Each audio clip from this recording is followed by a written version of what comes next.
Just জীবনে একটা ভুল করছো, আমাকে বিয়ে করে ফেলছো, বিকজ আমি তো তোমার জন্য পারফেক্ট না। ফাইন, আমি এরকম ইমপারফেক্ট মানুষের সাথে থাকতে পারবো। I want divorce. আবার বলো। আমি ডিভোর্স চাই। আলহামদুলিল্লাহ, আল্লাহর ওয়াস্তে আমাকে মাফ করে কিন্তু বের হয়ে যা। ভাবা ভাবি সব শেষ। সুজন স্যার, কম্প্রোমাইজ করে এত গরিব মানুষের সাথে থাকা যায়, কিন্তু এইরকম একটা নোংরা মেন্টালিটির মানুষের সাথে কম্প্রোমাইজ করে আমি থাকতে পারবো না।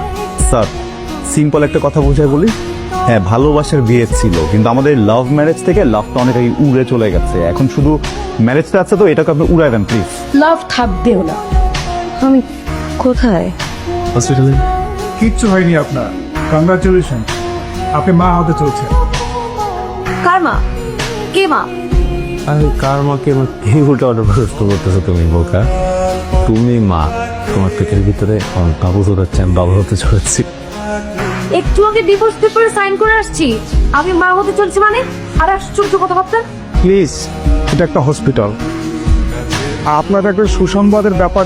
ডিসিশন কি নিবেন না নিবেন এটা বাসায় গিয়ে নিতে পারেন। তুমি আমাকে তোমার এই চেহারাটা আর কোনোদিন দেখাবা না। It's okay, it's okay. এই সেম ভুল ধারণা আমারও ছিল, বুঝছো? আমিও ভাবছিলাম যে গতকালের পর আর কখনো তোমার চেহারা দেখতে হবে না, কিন্তু দেখো এখন বুঝতেছি তোমার চেহারাটা না দেখলে তো আমি তো শান্তি পাবো না, আমার তো রাতে ঘুম হবে না। আমি কার দিকে তাকা থেকে ঘুমাবো একটু বলো?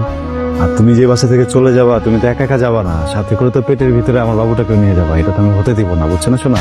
তুমি তোমার এই মুখ দিয়ে বলছিলে না আমাকে ডিভোর্স দিবা, এখন যদি তুমি তোমার মুখ দিয়ে আমাকে বলো যে তুমি একদম বদলায় যাবা, ভালো মানুষ হয়ে যাবা, তুমি তোমার এই জিব্বা দিয়ে পুরো বাসা যেটা ক্লিন করবা, তারপরেও আমি তোমার সাথে সংসার করতেছি না। দেখুন, আপনি তো ম্যারিড, আমরা চাইলেই আপনার অ্যাব্রেশনটা করতেই পারি, কিন্তু এখানে আইনি কিছু জটিলতা আছে।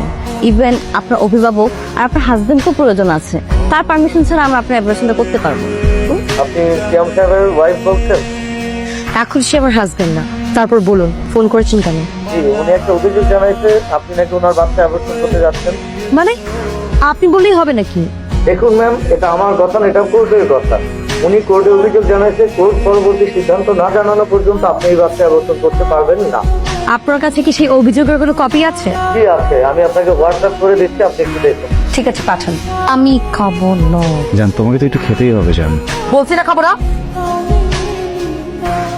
পরে কিন্তু আমাকে দোষ দিতে পারবা না। পুরো খাবারটা খান, আর না হয় আমাদের সাথে থানায় চলুন। আশ্চর্য, আমার খেতে ইচ্ছে করছে না, আমি জোর করে খাবো। এই ধরনের প্রশ্ন করে লাভ আছে? আমার তো এখানে কিছু করার নেই। হ্যাঁ, আইনের সামনে আমার হাত পা সবই তো বাধা।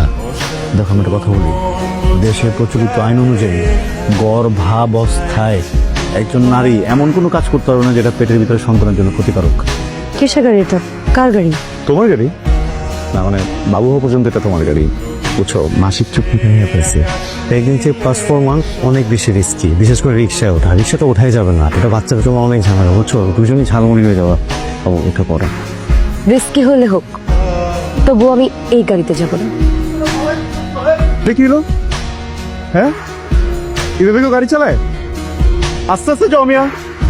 মামা, আপনি সামনে যে গাড়ি পাবেন সেই গাড়ির উপর উঠাই দিবেন, যান। আর আস্তে যাও না, তুমি এটা কি করতেছো?